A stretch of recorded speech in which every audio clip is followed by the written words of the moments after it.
Seja bem-vindo ao podcast A Tribuna no Enem. Eu sou a Ana Carolina Carnelli, repórter multimídia da Rede Tribuna. E aqui você acompanha uma série de entrevistas com professores que vão te ajudar a se preparar para o Enem 2025. Além disso, todas as terças e quintas, o jornal A Tribuna publica simulados com questões de anos anteriores que vão te ajudar a se preparar nesta reta final.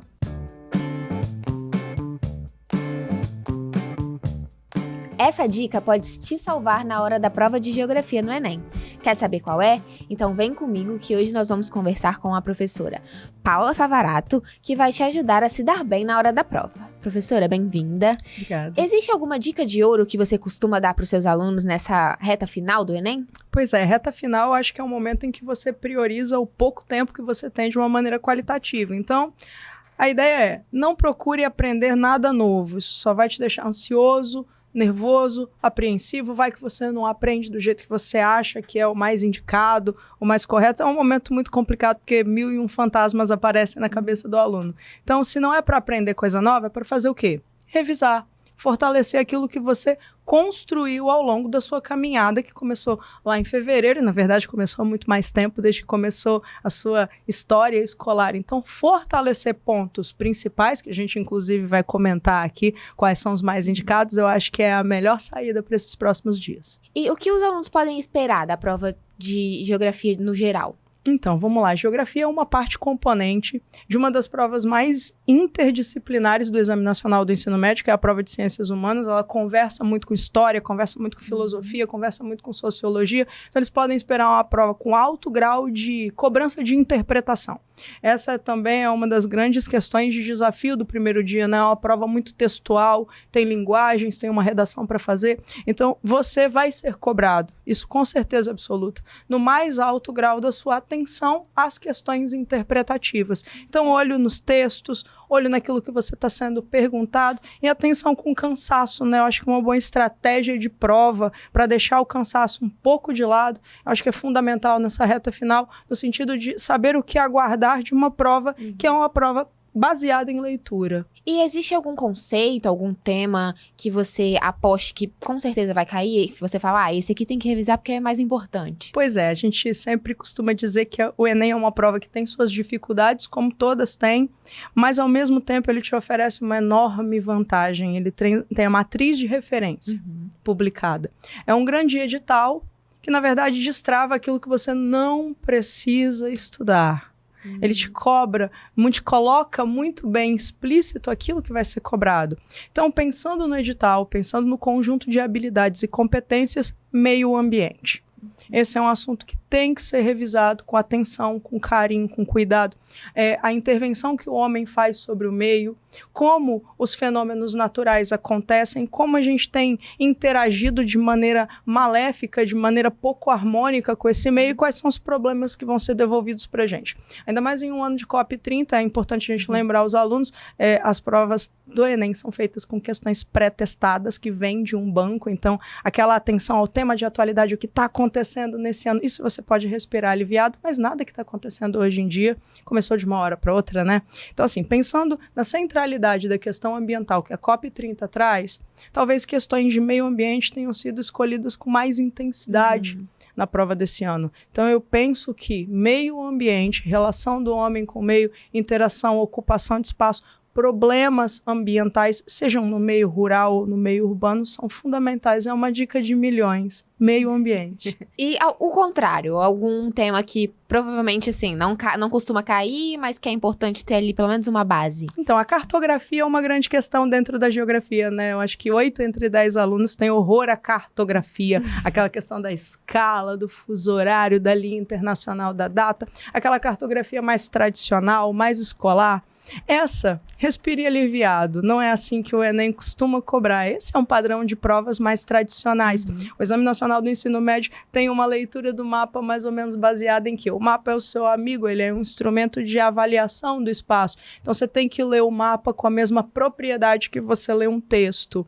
Mais uma vez, isso não significa que você não tem que ter conhecimento cartográfico. Você só não precisa ter aquela preocupação com conhecimento cartográfico na nota de rodapé, na linha caixinha pequenininha, naquele negócio mais teórico e sim mais prático, como a cartografia é uma ferramenta que facilita a sua gestão no espaço. Por exemplo, imagens de satélite, imagens de drone facilitam tanto a nossa vida, são tão cotidianos, estão ali num aplicativo que você vai usar no seu celular.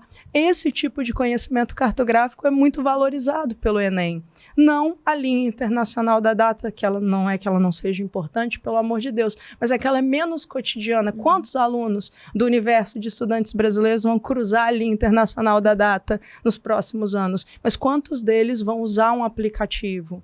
As próprias novas tecnologias cartográficas para guerras, como elas revolucionaram guerras de alta precisão. Então, entender que essa cartografia mais tecnológica tem feito parte do nosso cotidiano é fundamental. Então, essa cartografia é aquela do respire aliviado, vai na base da interpretação e, principalmente, use o mapa como seu amigo. Afinal de contas, cada imagem que aparecer no Enem desse ano é um texto mais curto e uma prova tão longa. E você falou de atualidades, né? Uma coisa que cai muito, o Enem gosta de cobrar temas atuais.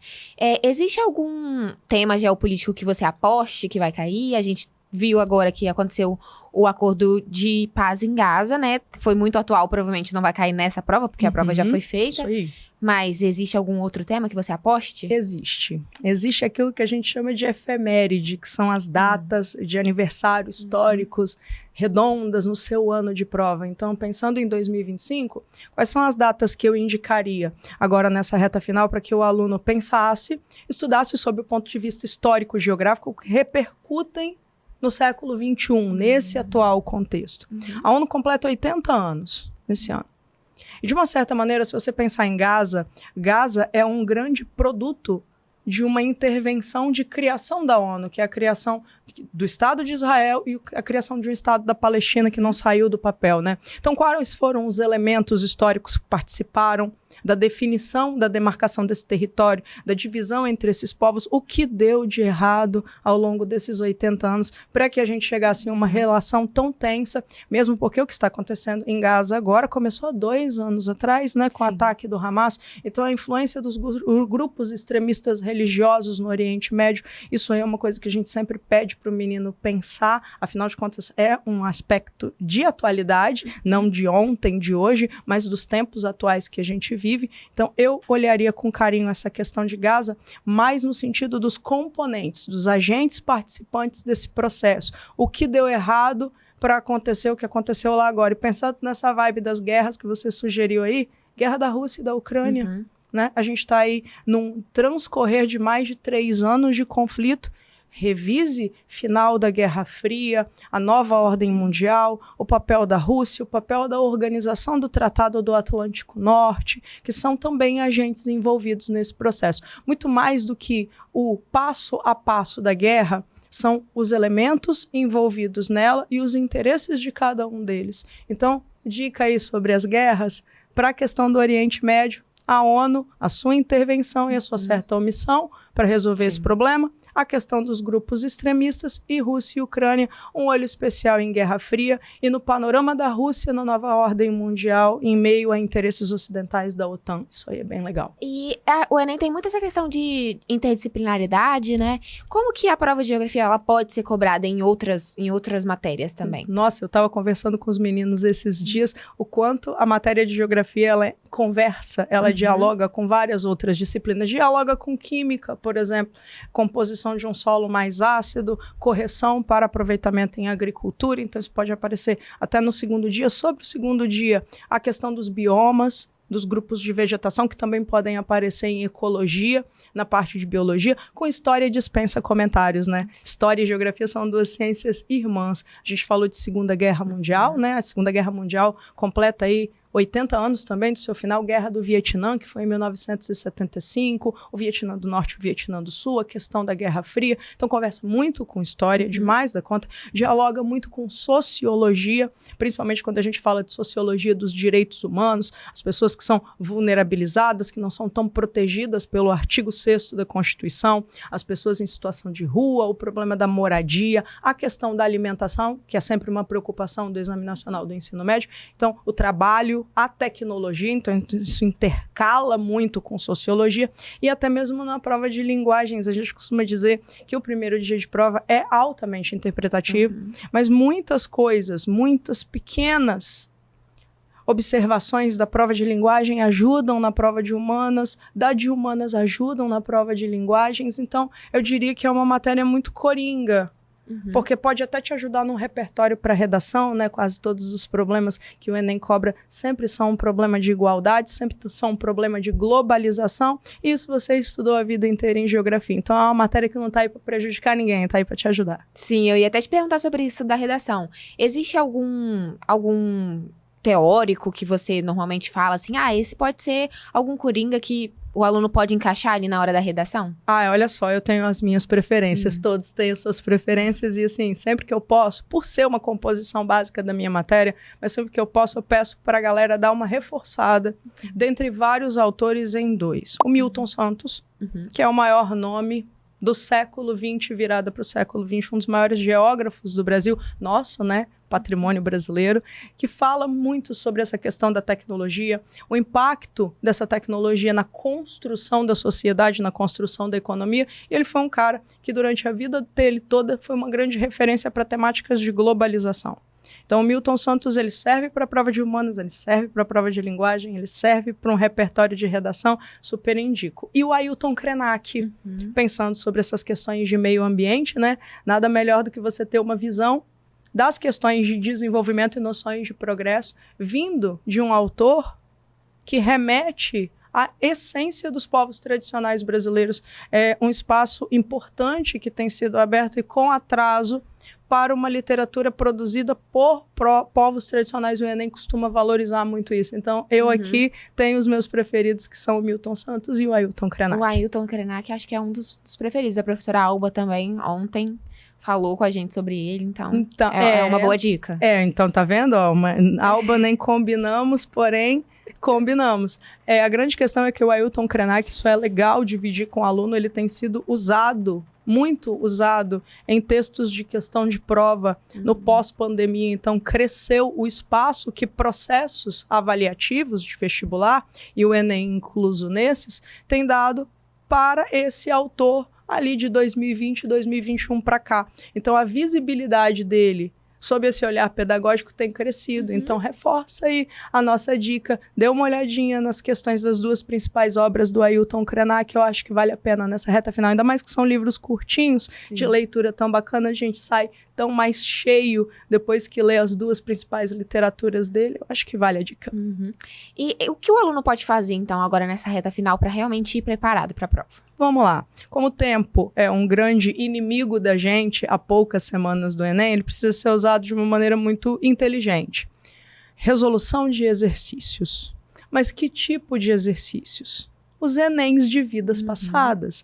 Por quê? Porque você vai se adaptar ao tipo de linguagem da prova, você vai se adaptar ao tipo de cobrança, você vai começar a entender, depois de resolver uma sequência de questões, o que é a cobrança por habilidade e competência. Você vai entender que o conteúdo, na verdade, não é o protagonista é a habilidade e a competência. Como esse conteúdo é cobrado aqui? Que tipo de pergunta eles costumam me fazer? Como eles pedem para analisar, interpretar, comparar, rever historicamente os fatos? E isso só quem vai entregar para o aluno são as edições anteriores do Exame Nacional do Ensino Médio. Eu abandonaria outro padrão de exercício para essa hora tão preciosa de tão pouco tempo. Então, eu faria a minha revisão em cima de provas do Enem de edições anteriores. Não só o Exame Nacional do Ensino Médio tradicional, mas o Enem PPL, né, que é uma coisa que as pessoas às vezes esquecem que está ali, e é uma segunda prova no mesmo padrão da original, feita no primeiro exame, e que é incrível, é fantástica. Então, você tem aí 2 provas por ano para poder treinar, rever os erros. Principalmente, erro não é o seu pior inimigo, muito pelo contrário. Num processo de preparação, o erro te ensina muito mais do que o acerto, porque se você acertou, você passa direto para a próxima questão. Se você errou, aquilo vai ficar na sua cabeça, mas por que errei? O que não vi? O que não interpretei? O que não analisei? Então, procure corrigir os seus erros, não se penalize tanto nessa reta final, mas aprenda com eles. O que você não reparou? O que passou batido no seu olhar? E principalmente, se você é aquela pessoa que fez um resuminho, fez uma fichinha, anotou aquilo que seu professor falou, anotou uma ideia que você teve ao escutar alguma coisa no rádio, ao ver na televisão, a ficha de resumo, que é ainda, e ainda bem, é ainda muito utilizada pelos alunos, a ficha de resumo é o seu principal aliado nessa reta final, porque pegar um livro, pegar uma apostila do ano inteiro, você vai pegar um material grande demais até você se encontrar, talvez você se perca. E existe alguma outra dica, então, pra gente fechar, que você gostaria de dar? Acho que ficar de olho nessas dicas é fundamental. Acho que esse tipo de auxílio de reta final, que é, calma, respira. Não precisa dar conta de tudo. Dê conta daquilo que realmente é muito importante. E ficar atento à questão de que no primeiro dia é cansativo para você, com certeza é cansativo para você. É um pouco desumano fazer 90 questões, escrever uma redação e ainda passar a limpo. Então, respire. Essa é uma das grandes dificuldades do primeiro dia.